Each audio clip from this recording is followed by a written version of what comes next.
Now, we also cheer and share viral clips of your President Sheinbaum as she meets Trump's attacks with seemingly bottomless dignity and strength. But these leaders need backup from the rest of the countries that Trump is bullying. Now, I regret to report that my own country, Canada, is also failing the Trump test. After winning an election promising to stand up for our sovereignty and the values that make us different from the United States, our new banker prime minister immediately capitulated on nearly every front. He is following Trump's commands on increased military spending. He killed an important plan to tax the big tech companies, and he is also trashing Canada's climate commitments.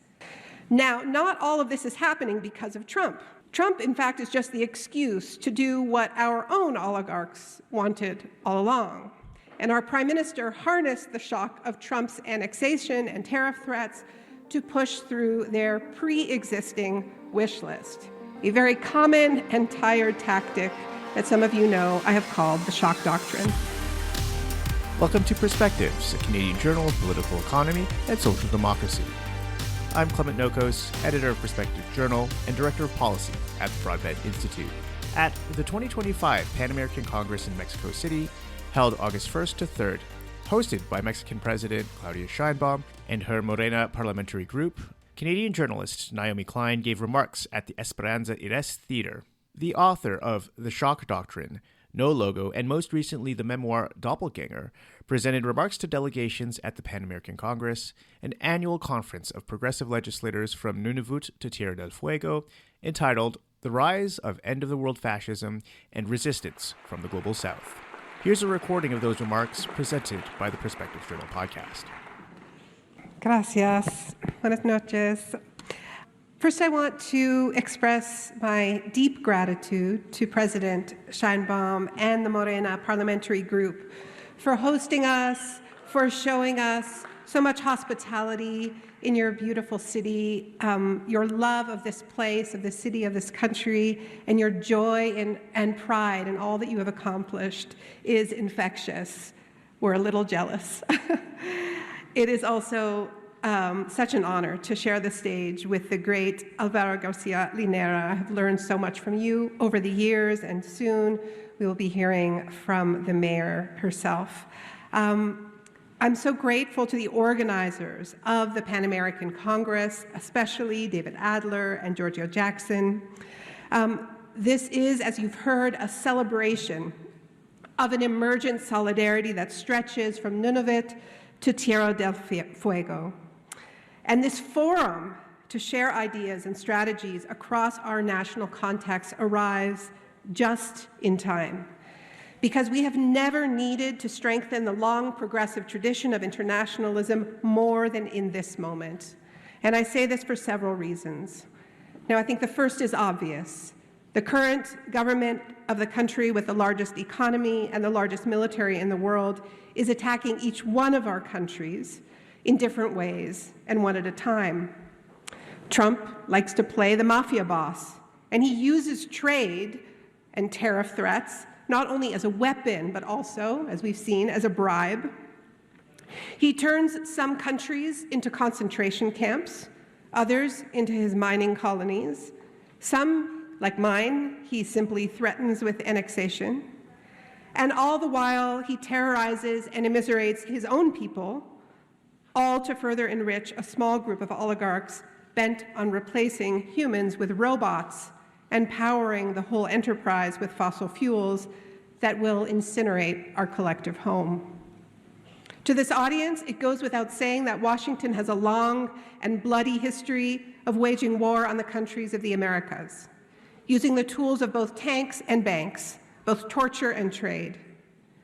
The reason so many are this vulnerable to U.S. trade wars and trade threats is precisely because the United States used those neocolonial colonies to keep the nations of the Americas dependent on raw resource exports and low-wage labor rather than diversifying their own economies and developing as they wished. So this is not new. Still, I think Trump marks a new phase. In the past, there was a facade. The CIA and the School of the Americas hid in the shadows. The IMF, World Bank, and the so-called free trade deals claimed to be advancing growth-led development that would benefit the whole world. Now, the mask is off. There is not even a pretense that this is about anything other than benefiting the United States, by which Trump means himself and his donors. And there is nothing clandestine about it. It's done out in the open, announced in all caps on Trump's own social media platform, just one of the ways that he directly and defiantly profits from the presidency. In the face of these attacks, every one of our nations, even the largest and wealthiest among them, is at a great disadvantage. That said, so many of us around the world are immensely grateful to President Lula da Silva, who has shown so much courage in the face of Trump's outrageous interference in Brazil's sovereignty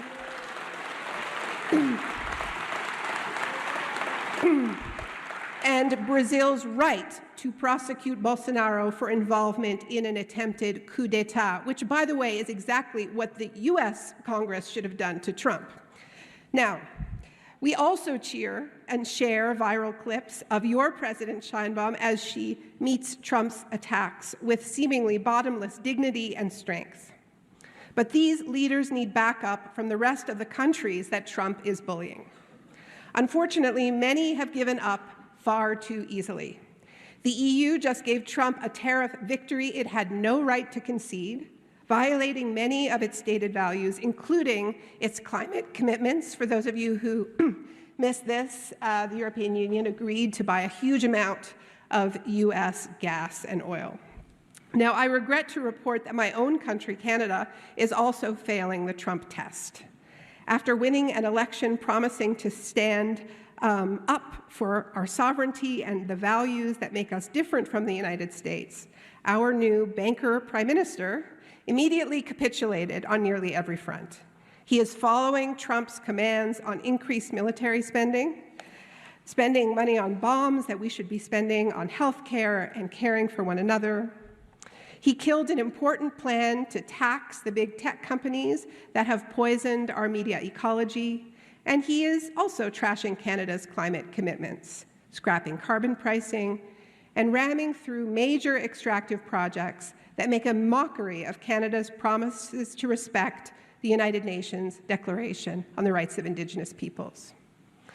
Now, not all of this is happening because of Trump. Trump, in fact, is just the excuse to do what our own oligarchs wanted all along. And our prime minister harnessed the shock of Trump's annexation and tariff threats to push through their pre-existing wish list, a very common and tired tactic that some of you know I have called the Shock Doctrine. So, my friends, we are here because we know that there are other ways to meet this crisis, much better ways. Ways rooted in collaboration, in cooperation, in careful coordination, rather than waiting for Trump to pick us off one by one. So what might this mean? It's not a secret. In each of our nations, we know what the US wants most from us. Perhaps it is lithium, perhaps it's copper or coffee. Maybe it's fresh produce or water or electricity generation. Maybe it's car parts or access to ports and canals.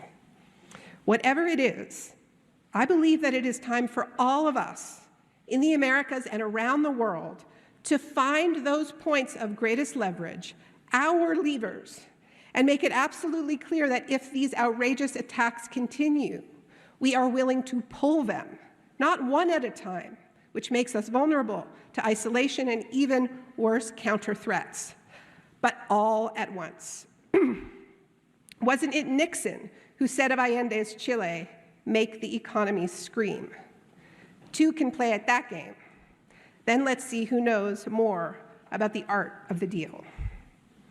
This, after all, is what the rich history of trade unionism teaches us. No boss, no matter how wealthy and powerful, can get anything done without his or her workers who have the power to withdraw their labor. This is the tactic through which the left has won its greatest victories, from the 5-day work week to national health care, and it has overthrown dictators and even abolished slavery before. As the left, we know the power of solidarity in the face of bullying. We are experts in how to deploy collective power in the face of concentrated wealth. And there is enormous power in this room, enormous power in the Panamerican Congress, which has convened 60 elected legislators from 12 countries from South, Central, and North America. I believe it's time to map that power, organize it, and if Trump refuses to stop violating our sovereignty, breaking the U.S.'s own rules, it is time to deploy it. I want to be clear that this is not a threat against the hardworking people of the United States. It's the opposite. No one benefits more than them when their would-be dictator, their want-to-be king, is revealed to be a paper tiger. Our solidarity extends to everyone in the United States who deserves so much better, especially those who have been in the streets holding No Kings protests and who have organized to stop ICE, the immigration police, from entering their neighborhoods, schools, and workplaces to disappear people. And it extends to the brave members of the U.S. Congress who are here this week in Mexico showing us what it means to not just be anti-Trump, but to try to transform the whole broken system that made Trump possible. These are some of my personal heroes. So there's a second reason that we are called to new levels of international cooperation. And it goes well beyond one man and one government, though Trump is indeed a threat to us all. He is, however, only the most visible manifestation of a far-right political project that has national expressions in all of our countries. It's a project backed by the wealthiest tech and fossil fuel companies on the planet, as well as some of the largest and fastest-growing fundamentalist religious orders. It's a project that has weaponized the most violent and apocalyptic passages in the Bible, Old and New Testament, and combined them with the most potent tools of digital misinformation to spread fear and division. Fear that justifies placing nations in constant state of emergency, waging war on migrants, on gangs, on woke, anything to justify ever-escalating repression, criminalization, and incarceration. So part of the reason we must deepen our relationships and our ties is that this far-right project I'm describing is also highly networked across the Americas and indeed around the world.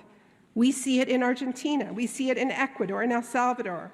We see it in Brazil, where it is threatening to return. The men, and they're almost all men, who lead these movements trade chainsaws with each other, swap anti-woke messaging with each other, open their dungeons to one another, disappear prisoners for each other, cover up crimes for one another, enrich each other's families by buying into each other's crypto scams. When the leaders of these movements witness Israel's atrocities, they do not see the horrors of genocide that we see. They see inspiration for the fortress, supremacist ethno-states they themselves would like to create at home. Around the world, these far-right figures call themselves nationalists. They wrap themselves in their respective flags. But I don't think we should be fooled. Whether it's Milei or Meloni, Netanyahu or Noboa, Bukele or Bolsonaro, or even Trump himself, these figures are primarily loyal to money, to class, at times to their ethnic group, and always to a hyper-masculine idea of strength and aggression. Out of its many contradictions, a new ideology is emerging, one I have begun to call with my colleague, Astra Taylor, end times fascism. So what do we mean by this? Let's look at Trump once again. His coalition, on its surface, is a bit strange. It brings together workers who can't afford groceries with tech oligarchs worth hundreds of billions of dollars. It brings together evangelicals with podcast bros, wellness entrepreneurs with hardcore Zionists. So what unites this motley crew? What holds them together? Well, we've started to notice that running through this odd coalition is a deep belief that some kind of end is coming, some kind of final battle. And the good people, the chosen people, are going to ascend. They're going to ascend to a better place. But in the meantime, you'd better prepare, bunker up, get ready for some kind of Armageddon. So sometimes this is very literal. Take Mike Huckabee, the U.S. ambassador to Israel. You may have noticed that he just went to Gaza, inspected the killing fields they call humanitarian aid, and declared it a smashing success.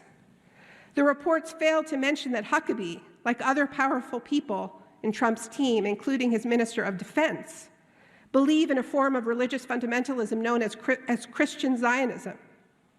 People who are Christian Zionists believe the end times are near, that the Messiah will soon return and take them up to a celestial city in the sky, in the rapture. But first, the Israelites need to gain total control over the Holy Land, or so they believe. So when Israel uses annihilatory violence to take over Gaza and does the same, only slower in the West Bank, they do not see this as illegal atrocities. They see exciting and felicitous evidence that the long-awaited rapture, the elevator to the sky, is getting nearer. Now, I've long been interested in this story, this biblical story, which is actually a once marginal interpretation of biblical texts. There's by no means a consensus that this is actually what the Bible says. But what interests me is the way it bears this striking resemblance for what capitalism is producing down here on earth, no divine intervention required. The golden gated cities for the rich, with privatized everything, including security and disaster response, and mayhem for the rest. But this dream of escape has gotten a lot more literal in recent years. We know the billionaires are prepping with luxury bunkers in Hawaii and New Zealand. Some are even trying to buy and build an entirely private city-state in Honduras. They call it Prospera. They're being taken to court. Like the religious extremists, they also dream of transcendence from the earthly realm. They dream of having their consciousnesses uploaded to the AI singularity, or of boarding their spaceships to Mars. They take it for granted that the earth will become unlivable, much like those end times religious fanatics racked by violence and scarcity. Unfortunately, this is a self-fulfilling prophecy because they are also pouring fuel on the flames. These assumptions about the end times are not limited to very religious people or the very rich. I've spent, unfortunately, hundreds of hours listening to Steve Bannon's podcast for a whole other project I did. And I was really struck that almost all the ads, all the advertisements, and there are a lot of advertisements, are for survivalist gear, ready to eat meals that you can survive on for 90 days, or tips on buying gold because the US economy is going to crash. The assumption of all of it is that it's all going down.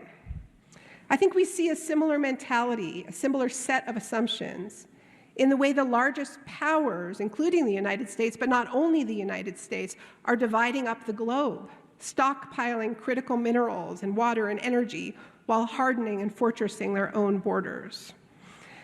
On the surface, it looks like old-school colonialism when Trump threatens Canada and Greenland and Panama, and in a way it is.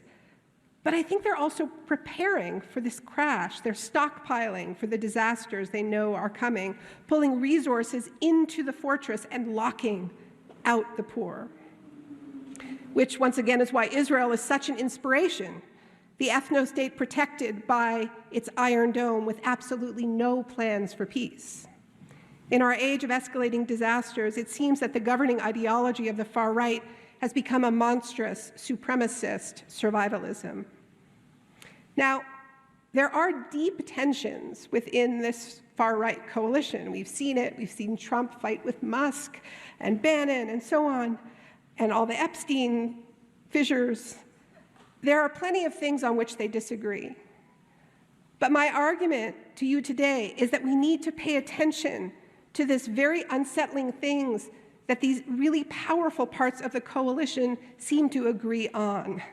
The idea that our one and only world is coming to an end. Some see the end in that manifestation of biblical prophecy. Some see it in the human-made Armageddon sparked by climate chaos or nuclear war. Some see an existential threat posed by immigration, feminism, trans rights, and cultural replacement, but it's all tinged with this idea of apocalypse.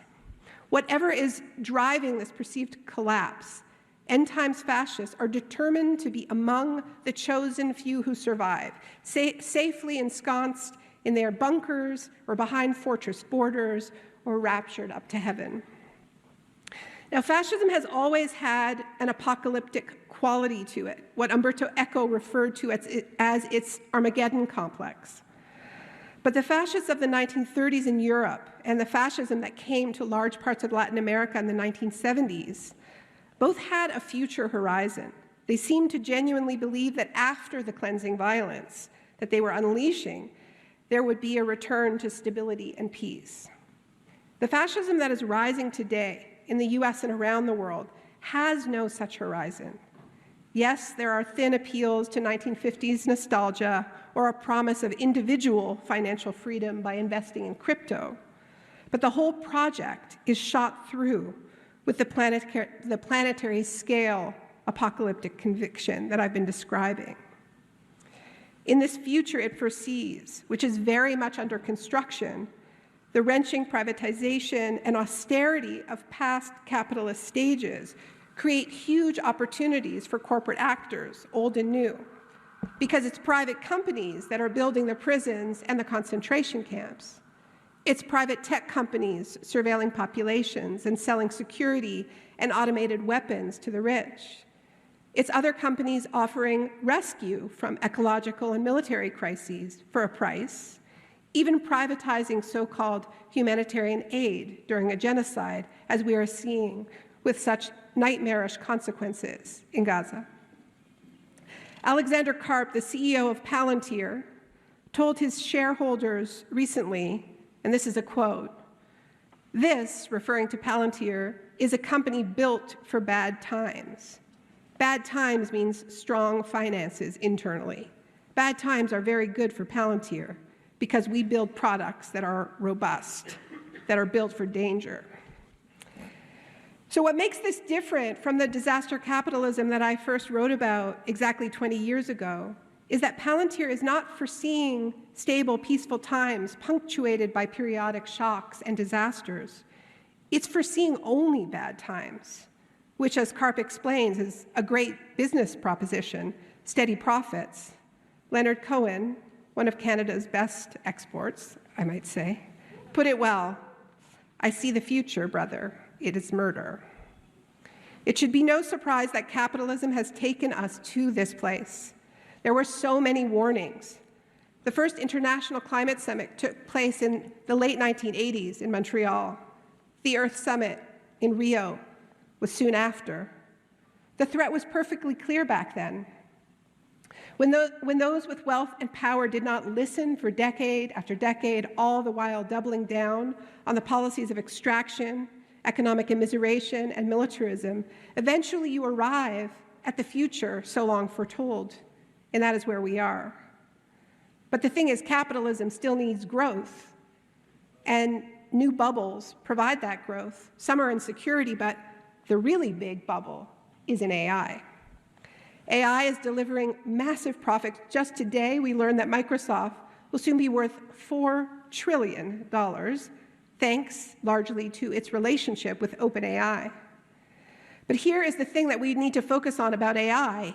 It feeds off of the living world, off of us, off of our creativity, off of everything we have put into it that trains it, but also all of our ecological systems. It is literally a vampire technology. It feeds off of energy, massive amounts of it. That means fossil fuels, because the other technologies, they say, aren't ready, and it feeds off water. It is unquenchable. That is why the tech companies, so eager to paint themselves as green just a couple of years ago, have actually quietly killed off pretty much all of their net zero pledges that were non-binding, and they now stand so eagerly with Trump. What they are doing is knowingly sacrificing the living, breathing, animate world to build their sterile, glitchy machine gods. That is an extraordinary act of planetary arson, So we must be very clear about who we are up against. We are up against traitors. And I'm not a nationalist, so I don't use that term. I'm not talking about traitors to nation. I'm talking about traitors to creation. They are treasonous to the wonders and beauty of this world. They are willing to let it all burn because for them, paradise lies elsewhere, up in the digital cloud or on Mars. Which brings me to the most important reason for progressive movements and legislators to come together and collectivize our power in this critical moment. We have to stop these maniacs. We and left movements from around the world are the only people who can stop them. And we will not do it merely by blocking their worst ideas and standing up to Trump, though we must do that. We will do it by proposing an intoxicating and irresistible alternative to it. We just saw a taste of this in New York City. I don't know, did any of you follow the campaign of Zoran Mamdani? You know, Zoran ran this amazing campaign. I talked to him in November. A friend asked me to talk to him. They said, you know, he doesn't have a chance. His name recognition was at 1% back then.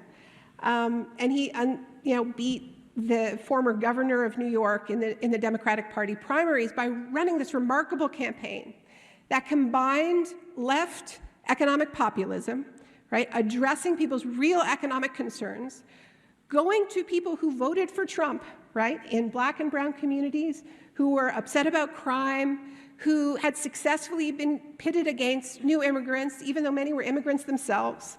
Because this is what neoliberalism has produced. It has produced, as Walter Benjamin told us, wreckage upon wreckage. And people are now in the wreckage, right? And there's such a sense of scarcity that it's very easy to pit people against each other. And while some corporate Democrats respond to that by going, oh, well, we need to be anti-immigrant too. The people want it. Zoran Mamdani did something different. He said, no, we need to raise the floor so that people feel more stable. And so he ran on policies like free and fast buses, universal accessible childcare, freezing the rent, municipally owned grocery stores that would prevent price gouging, actually meeting people's real needs. And it worked like magic, because the other thing he did was he helped New Yorkers fall back in love with their city, with their beautifully diverse city. You know, fascists hate New York. For a reason, because it is such a diverse city. And the whole campaign, and those of you who saw the videos, you know they were a celebration of diverse language and culture and food. And people remembered that they love it here, unlike those billionaires who are constantly threatening to leave, right? And I think that is, a friend of mine, part of a group called Jews for Zoran, fighting the Islamophobic smears. They sent me a text the day before the election explaining why they were so excited about Zoran's candidacy and why they had knocked on hundreds and hundreds of doors, if not thousands. This was what the text said. We want to stay in our city. We want to stay on our planet. We love it here. So what do you think about that as a unifying coalition for the left we need? We love it here. We will make it better. We will make it fairer, we will make it more alive, and we will not let them burn it. Thank you. That was Naomi Klein speaking at the 2025 Panamerican Congress in Mexico City with the remarks entitled The Rise of End of the World Fascism and Resistance from the Global South. If you like this interview, share and subscribe to Perspectives, a Canadian journal of political economy and social democracy on all major podcast platforms, as well as Press Progress's award-winning Sources podcast that digs deeper into the news stories you won't find in the major papers. The Perspective Journal podcast and Sources are proud members of the Harbinger Media Network, Canada's progressive podcast community. You can read more in Perspectives Journal, a publication of the Broadbent Institute, by visiting perspectivesjournal.ca, and get more from the Broadbent Institute by subscribing to our mailing list at broadbentinstitute.ca/subscribe.